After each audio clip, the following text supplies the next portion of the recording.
डरने का नहीं भाई लोग। और यहाँ पर हम लोग नेक्स्ट के कुछ क्वेश्चन कर रहे हैं।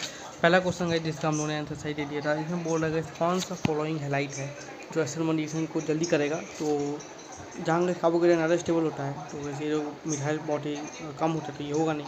बाकी ये हमारा ये है, ये आई थिंक ये 2 डिग्री है और ये 3 डिग्री है। ये ऐसे दोनों भी स्टेबल है, लेकिन यहाँ हम लोग को बेंजाइल वाला बन जाएगा ना, ऐसे ऐसे बन जाएगा ये ऐसे। और यहाँ CH2 के ऊपर कार्बोकेटायन डायरेक्ट बेंजाइल से वो स्टेबिलिटी मिलेगा, तो इसलिए पहला रूल सही होगा। ठीक है ना। दूसरा देखते हैं, दूसरा तो बायोगैस के बाद में देखेंगे। हाँ, तीसरा देखते हैं, ये बहुत अच्छा कॉन्सेप्ट है।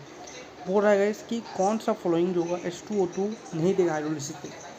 तो अब गैस कौन H2O2 देगा, ये सब कैसे पता करते हैं। देखो H2O2 एक टिपिकली प्रोड्यूस है, मतलब इसको प्रोड्यूस करते हैं हम लोग हाइड्रोलिसिस ऑफ कंपाउंड। पर किसका हाइड्रोलिसिस? ऐसी कंपाउंड का हाइड्रोलिसिस जिसके पास ऑक्सीजन क्या होगा, ऑक्सीजन लिंकेज होगा। क्या होगा? ऑक्सीजन लिंकेज होगा, या फिर ऑक्सीजन बॉन्ड जिसके पास होगा वही केवल उसी का हाइड्रोलिसिस करके अपर ऑक्साइड देखने को मिलेगा, अपर ऑक्साइड। ठीक है। तो अब पता कैसे करेंगे कि उसके पास अपर ऑक्साइड है कि नहीं। तो देखो इंपॉर्टेंट चीज़ भाई लिख लो। चेक कैसे करेंगे पर ऑक्साइड है कि नहीं। चेक कैसे करेंगे पर ऑक्साइड लिंकेज या पर ऑक्सी लिंकेज। ठीक है। सबसे पहले तो अगर आपका जो कैलकुलेटेड ऑक्सीडेशन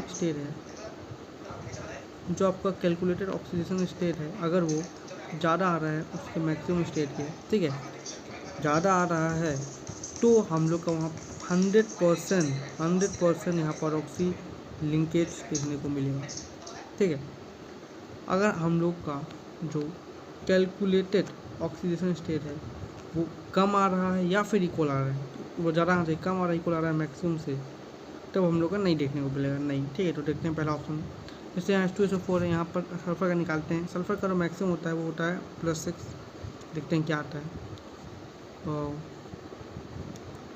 और इसका निकालेंगे तो देखना 2 + 10, हाँ 8 आ जाएगा, जो कि उससे ज़्यादा हो गया पक्का इसके पास होगा, तभी तो मतलब होगा पर ऑक्सी लिंकेज होगा, तभी तो H2O2 हाइड्रोलिसिस पे H2O2 देगा, तो ये भी देगा। लेकिन इसका देखना, इसका निकालना तो इसका अपना 7 आ जाएगा।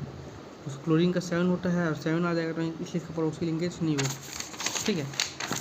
और लेकिन अगर आप कहाँ से पूछ दे कि कुछ बताओ तो बाकी जैसे इसमें तो होगा नहीं, लेकिन इसी में पूछेगा कुछ फर्स्ट टाइम कितना पड़ोसी लिंकेज बॉन्ड बनेगा, तो देखो उसको भी निकालेंगे। तरीका है नंबर ऑफ पॉरोक्सी बॉन्ड का फॉर्मूला है calculated oxidation state minus calculated oxidation state में माइनस करना पड़ेगा मैक्सिमम ऑक्सीडेशन स्टेट को अपॉन 2। तो कैलकुलेटेड कितना आया था इसका हम लोग का 8 आया था, माइनस और मैक्सिमम कितना होता है, मैक्सिमम तो 6 होता है अपॉन 2, तो 1 बनेगा यहाँ पर। तो इसका 1 आ गया था। तो ये हो गया 4 क्वेश्चन गाइस। ये काफ़ी अच्छा देख लेना क्या दिया है। 5वां क्वेश्चन देख लो गाइस। 5वां वाला क्वेश्चन में गलती ये हो गया था कि यार मैं आसानी क्वेश्चन है कर लेना, बस उल्टा कर दिया। पहले मान लेते हैं ये मेरा ये था, तो अभी उल्टा कर दिया तो 1/q हो जाएगा। तो इसको 1 से डिवाइड कर लेना, 1.2.4 × 10⁻³ सॉल्व करना। इसका अप्रोक्सीमेटली 4.1 समथिंग आएगा, तो 4.2 मान लेंगे हम लोग, ऑप्शन सी आ जाएगा सही। ठीक है। 6 वाले के लिए हम लोग क्या दिया हुआ है, प्रोटोन है और अल्फा पार्टिकल हम लोग को दिए हुए हैं। प्रोटोन और अल्फा पार्टिकल्स हम लोग को दिए हुए हैं। ठीक है। तो इसमें हम लोग को क्या बोला है, डी ब्रोकली अपने लेमडा इक्वल टू होता है H/P होता है, या फिर H/√2m काइनेटिक एनर्जी लिख सकता हूँ, या फिर H/√2m काइनेटिक एनर्जी को क्या लिख सकता हूँ मैं, Q भी लिख सकता हूँ, कोई दिक्कत। अब इसका मतलब लैम्डा होगा इनवर्सल पर्पस में देगा 1/√m और Q। बस इसी से खेलना है, तो ऑप्शन नंबर 1 ही आ जाएगा सॉल्व करने के बाद। ठीक है। 7 ओके, बहुत अच्छा क्वेश्चन है। देखो और इसमें कैसे हम लोग को VB - VA पूछा है, तो एक साइड से दूसरे साइड जाना है, बस चलते हैं। VB चलते VA आएगा, फिर देखो अब करंट और रेजिस्टेंस सेम डायरेक्शन में है, तो भी माइनस आ जाएगा आई का वैल्यू कितना 5 था और R1 × 5। ठीक है। अब देखो ये हम लोग नेगेटिव से पॉजिटिव, अभी भी हम लोग नेगेटिव से पॉजिटिव जाते हैं, तो अपना हम लोग को पॉजिटिव लेके जाना है, तो आएगा अपना +15। ठीक है। देखिए इंडक्टर कोई भी इंडक्टर हो, उसका फिक्स है कि -LdI/dt आएगा। तो -L कितना है, L का वैल्यू कितना दिया है, L का वैल्यू दिया है 10 का पावर नहीं, L का वैल्यू कितना दिया, L का वैल्यू दिया 5 × 10⁻³ और D का LdI/dt का दिया था, डिक्रीज हो रहा है इसलिए वो भी माइनस में ही 10⁻³ ठीक है, इतना दिया है। इसके बाद आ जाएगा अपना माइनस VB = 0। तो ये मेरा बन जाएगा VA, ये माइनस माइनस में जब प्लस बन जाएगा तो ये इंटेंसिटी ये कटेगा, ये प्लस बन जाएगा, फिर इसे भी कटेगा। तो VA + 15 माइनस VB = 0 बनेगा, लेकिन अपने को तो VB - VA पूछा है, तो VB माइनस VA जो है वो आ जाएगा 15। ठीक है, ऑप्शन नंबर C। ठीक है,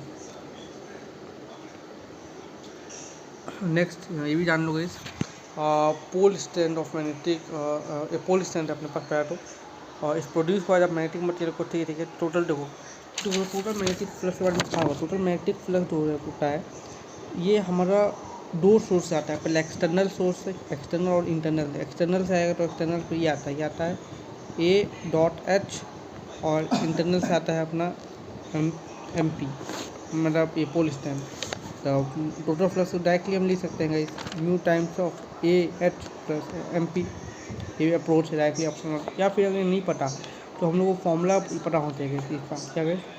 B = क्या होता है, B = होता है म्यू, B = होता है B नहीं, फ्लक्स = होता है BA। अगर फ्लक्स BA होता है और जो B होता है उसका HI के साथ क्या रिलेशन होता है, क्योंकि HI के साथ, तो B = होता है B = होता है μ0 H + I होता है, और जो I होता है वो होता है पोल स्ट्रेंथ अपॉन A।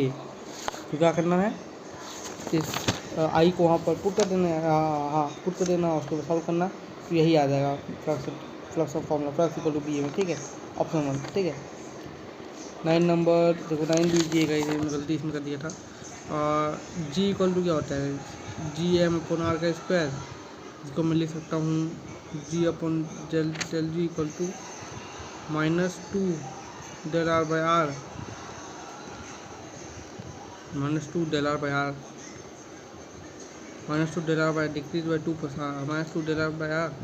और रेडियस -2 तो महफूल का रेडियस है ना, वो तो श्रिंक हो रहा है, घट रहा है 1%, तो प्लस माइनस करेगा +2 बन जाएगा, तो ऑप्शन B। ठीक है, 10 नंबर इसको चेक कर लेना यार, ज़्यादा क्वेश्चन। ठीक है, 11 ठीक है कर लेंगे। 12 है, इसका न्यूक्लियोफाइल नहीं है, तो ऑप्शन D नहीं है।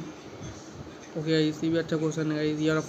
हम लोग को इंटेंसिटी मैक्सिमम और इंटेंसिटी मिनिमम बोला है, तो ये भी निकल जाएगा। मैक्स और मिनिमम क्या निकल जाएगा, ये A1 एम्पलीट्यूड का A1 + A2 का होल स्क्वायर कर देना अपन A1 - A2 का होल स्क्वायर।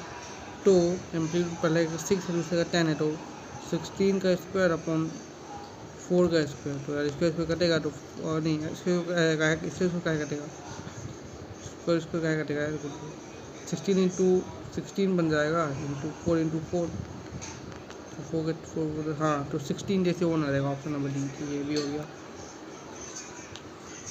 इसको देखो क्या दे दिया है, अब हम लोगों को बोल दिया if 1.520 gram of hydroxide of metal है, ऑफ अ मेटल, वो कुछ तो इतना ग्राम ऑक्साइड दे रहा है, मतलब हाइड्रोक्साइड से ऐसा लग रहा है कि ऑक्साइड में कन्वर्जन हो गया। इस टाइप के क्वेश्चन दिए होंगे, हाइड्रोक्साइड से ऑक्साइड, कार्बोनेट से ऑक्साइड बन जाए, तो वो करने का नहीं, एक रिएक्शन याद करना है कि जो मास होता है, मान लो 1 का मास ऑफ 1 होगा अपन मास ऑफ 2 होगा, तो मेरा हो जाएगा, वो होता है E of metal + E of radical 1 upon E of metal + E of radical 2। अब E ऑफ देखो, E ऑफ जो ये रेडिकल है, ये हम लोग को यार E ऑफ रेडिकल जो है उसको हम इक्विवेलेंट वेट बोल सकते हैं मेटल का। जैसे ऑक्साइड लोग के लिए 8 होता है, हाइड्रोक्साइड के लिए 7 होता है, पता होना चाहिए। ठीक है,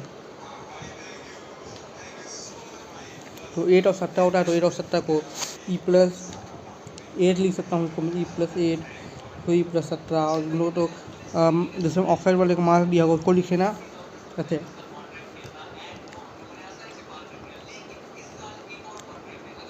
= 0.095 1.520। उसके बाद E को जब हम लोग और E को जब हम लोग 9 करेंगे तब LHS और RHS सेम आ जाता है। ठीक है, ऐसा कुछ। ठीक है भाई, तो वही होगा, और अब 9 करेंगे तो ऑप्शन D आ गया। बाकी ये है बायो का भी कुछ, ये भी पता होना चाहिए। सुक्रोज नॉन रिड्यूसिंग शुगर, सही बात है भाई। Glucose is oxidise, glucose brominated oxidise में ग्लूकोनिक एसिड बनता है, फ्रुक्टोज से नहीं होता है, इसलिए D हो गया गलत, C भी सही है। उनकी डेक्ट्रोरोटेटिव होता है ग्लूकोज, ठीक है। फिर रैंक क्या है, फिर 19, ओके ये तो पता ही है गाइस, ये ऑप्शन बी, ठीक है। All the best.